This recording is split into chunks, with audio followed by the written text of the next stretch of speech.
पढ़ाई करें। हेलो प्यारे बच्चों, कैसे हो आप सब। तैयार हो जाओ। आज हम मिलकर करने वाले हैं एक बहुत ही शानदार सी वर्कशीट और बहुत ही मज़ेदार वर्कशीट जो है कक्षा 4 के विषय हिंदी की पाठ दोस्त की पोशाक से। इस कहानी में है एक दोस्त और एक चमकदार अचकन, और जो भी इसमें फिर स्टोरी हुई है उसको सोचकर, उसको सुनकर आप बोलोगे कि भाई ये क्या कर दिया। इस वर्कशीट में हम सीखेंगे कि कैसे शब्दों से भाव निकलते हैं, मज़ेदार मुहावरे कैसे होते हैं और कैसे छोटी सी बात भी किसी को प्रभावित कर सकती है। तो चलिए बच्चों, पेंसिल और सामान लेकर हो जाइए तैयार और शुरू करते हैं एक नई मज़ेदार वर्कशीट को। तो देखिए, पहला प्रश्न है, अनुच्छेद पढ़कर निम्नलिखित प्रश्नों के उत्तर दीजिए। नीचे आपको एक अनुच्छेद दिया गया है, यानी कि पाठ में से एक पैराग्राफ दिया गया है जिसको हमें पढ़ना है, और फिर उसके कुछ प्रश्न उत्तर दिए गए हैं जिनको हमें सही उत्तर छांटना है। तो एक बार पहले हम अपना अनुच्छेद देखते हैं। नसीरुद्दीन तुरंत उनके लिए अपनी भड़कीली अचकन निकाल कर लाए और कहा, इसे पहन लो, इसमें तुम खूब अच्छे लगोगे, सब देखते रह जाएंगे। बन ठन कर दोनों घूमने निकले। दोस्त को लेकर नसीरुद्दीन पड़ोसी के घर गया। नसीरुद्दीन ने पड़ोसी से कहा, यह है मेरे खास दोस्त जमाल साहब, आज कई सालों के बाद इनसे मुलाकात हुई है। वैसे जो अचकन इन्होंने पहन रखी है वह मेरी है। यह सुनकर जमाल साहब पर तो मानो घड़ों पानी पड़ गया। बाहर निकलते ही मुंह बनाकर नसीरुद्दीन से कहा, तुम्हारी कैसी अक्ल है, क्या यह बताना ज़रूरी था कि यह अचकन तुम्हारी है। अब आपने इस अनुच्छेद को पढ़ लिया है। अब देखिए, प्रश्न देखते हैं। पहला प्रश्न, कहानी के अनुसार दिए गए वाक्यों को सही क्रम में बताइए। आपने अभी ऊपर स्टोरी पढ़ी है, उसके हिसाब से इन्होंने कुछ वाक्य लिए हैं जिनको उलट पलट कर दे दिया है। आपको बताना है कि पहले कौन सी घटना हुई थी, दूसरे बार कौन सी, तीसरे पर कौन सी और चौथे पर कौन सी। देखिए, पहला है, जो अचकन इन्होंने पहन रखी है वह मेरी है। बन ठन कर दोनों घूमने निकले। एक भड़कीली अचकन निकाल कर लाए और तुम्हारी अक्ल कैसी है। अब इसको जब हम सही से अरेंज करेंगे तो क्या आएगा, पहले एक भड़कीली अचकन निकाल कर लाए, फिर दोनों बन ठन कर घूमने निकले।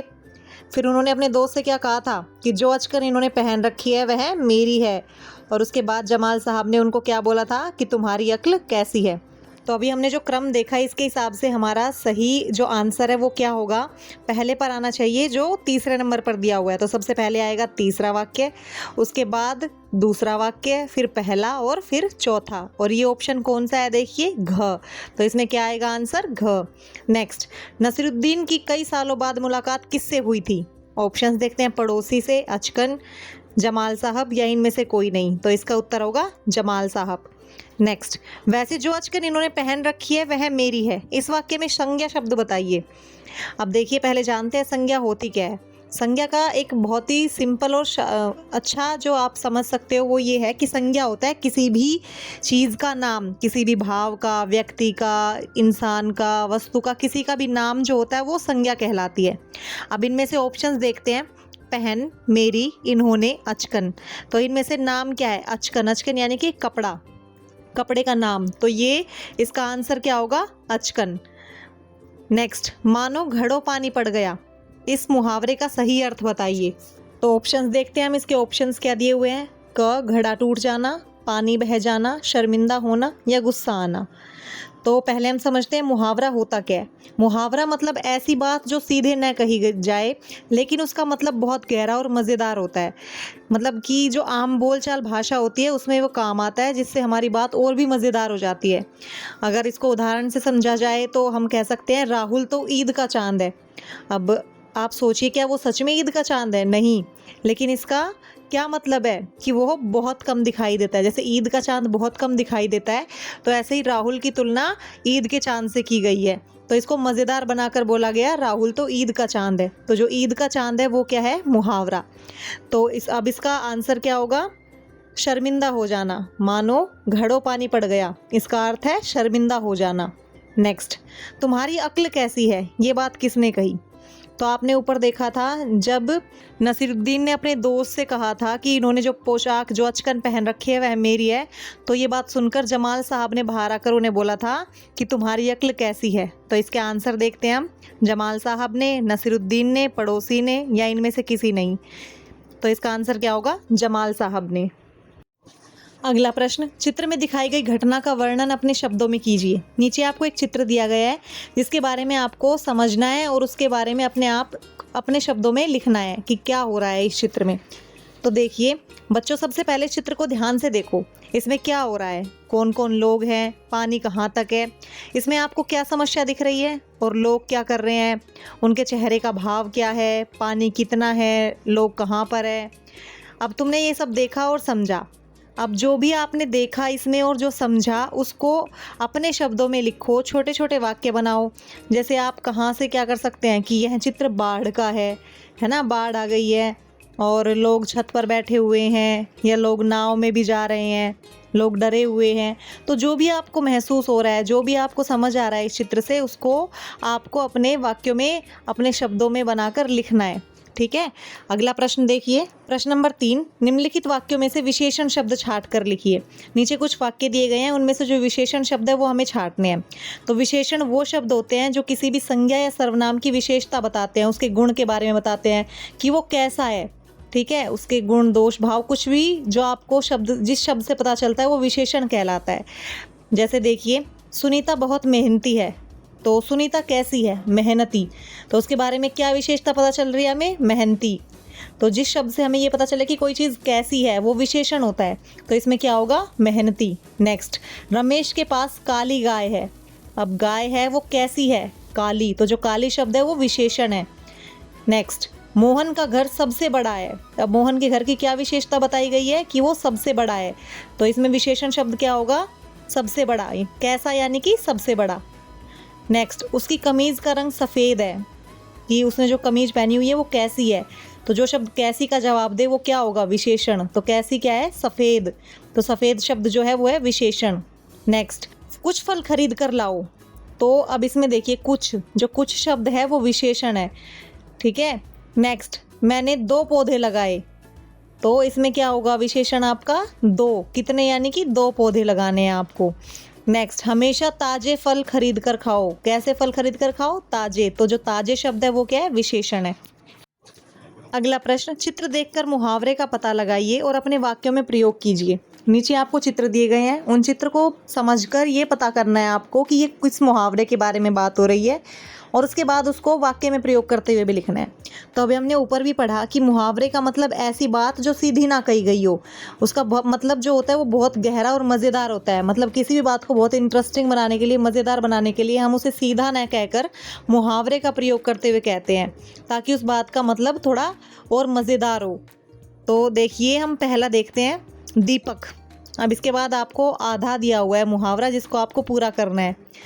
दीपक तले, अब तले के बाद क्या होगा, अंधेरा। दीपक तले अंधेरा, यानी कि इसका मतलब क्या होता है, अपनी बुराई ना दिखना। तो इसका जब हम वाक्य में प्रयोग करेंगे तो लिखेंगे, पापा सबको सफाई सिखाते हैं लेकिन उनका कमरा ही गंदा है। यह तो सच में ऐसा है जैसे दीपक तले अंधेरा। नेक्स्ट, अब आपको चांद दिया गया। अब चांद देखकर आपको कौन सा मुहावरा याद आ रहा है, ईद का चांद। ठीक है, ईद का चांद का मतलब है बहुत कम दिखने वाला। तो इसका जब वाक्य में प्रयोग करेंगे तो हम लिखेंगे, अमन तो कक्षा में ईद के चांद की तरह है, महीने में केवल एक ही बार आता है। नेक्स्ट, अब देखिए आपको एक ऊंट दिख रहा है और इधर आपको जीरा दिख रहा है। तो इसका हम क्या मुहावरा बनाएंगे, ऊंट के मुंह में जीरा, यानी कि ज़रूरत के हिसाब से बहुत कम मिलना। अब इसका वाक्य में हम प्रयोग करेंगे, मुझे बहुत भूख लगी थी और माँ ने मुझे एक ही रोटी दी, ये तो ऊंट के मुंह में जीरा हुआ। यानी कि उसको भूख तो ज़्यादा की लग रही थी लेकिन उसको बहुत कम मिला, यानी कि ऊंट के मुंह में जीरा। नेक्स्ट, अब देखिए आपको एक बच्ची दिख रही है, वो दिए जला रही है। तो इसका मुहावरा क्या है, घी के दीपक जलाना, यानी कि खुशियाँ मनाना। परीक्षा में प्रथम आने पर रमेश के घर में सबने घी के दीपक जलाए, यानी कि बहुत ज़्यादा खुशी मनाई। अगला प्रश्न, नीचे कुछ शब्दों के जोड़े दिए गए हैं, इन सब के अर्थ अलग अलग हैं। इन शब्दों को वाक्य में प्रयोग करके लिखिए। तो देखिए बेटा, नीचे आपको कुछ शब्द दिए गए हैं। हमारे पास ऐसे शब्द हैं जो सुनने में तो एक जैसे लगते हैं लेकिन उनके अर्थ, उनका भाव अलग अलग होता है और वाक्य में प्रयोग भी अलग तरह कैसे होता है। जैसे इनको सुने तो एक जैसे लगते हैं, जैसे समान समान, है ना, समान और सामान में फ़र्क है, उनका अर्थ भी अलग है। तो चलिए एक बार हम इन प्रश्नों को देखते हैं नीचे और फिर वाक्य बनाते हैं। पहला है समान सामान। समान मतलब बराबर या एक जैसा, और सामान मतलब चीज़ें जो हम प्रयोग करते हैं, वस्तुएं। अब वाक्य में प्रयोग करेंगे, समान, दोनों बच्चों की कॉपी एक समान है। और मम्मी बाजार से बहुत सारा सामान लाई। नेक्स्ट पढ़ना, पढ़ना, पढ़ना यानी कि किताब या पाठ पढ़ना, और पढ़ना मतलब गिरना।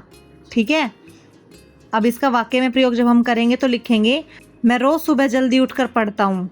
और जब पढ़ना का हम प्रयोग करेंगे तो क्या लिखेंगे, बारिश के कारण मुझे भीगना पड़ गया। ठीक है, नेक्स्ट काला, कला, काला यानी कि जो काला रंग होता है वो। कला मतलब किसी भी की आर्ट, किसी भी कला के बारे में जब बात हो रही होती है, जैसे बहुत सारी कलाएं होती है, चित्रकारी, नृत्य यानी कि ड्राइंग, डांसिंग, ये सारी जो है ये आर्ट है, कला है। तो इसका वाक्य में जब हम प्रयोग करेंगे तो लिखेंगे मेरे पास काला बैग है। और कला यानी कि चित्र बनाने की एक सुंदर कला है। नेक्स्ट सजा, सज़ा, सजा मतलब सजावट करना या सजाना, और सज़ा मतलब दंड मिलना, किसी को पनिशमेंट मिलना।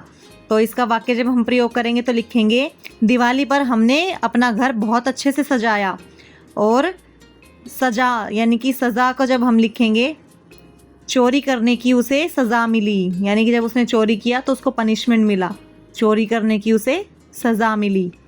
नेक्स्ट बाग, बाघ, बाग यानी कि गार्डन, बगीचा, और बाघ मतलब जंगल में रहने वाला जो जानवर होता है। ठीक है, हमारा राष्ट्रीय पशु है ना बाघ, वो। तो इसका हम वाक्य में प्रयोग करेंगे तो लिखेंगे बाघ, दादाजी हर सुबह बाग में टहलने जाते हैं।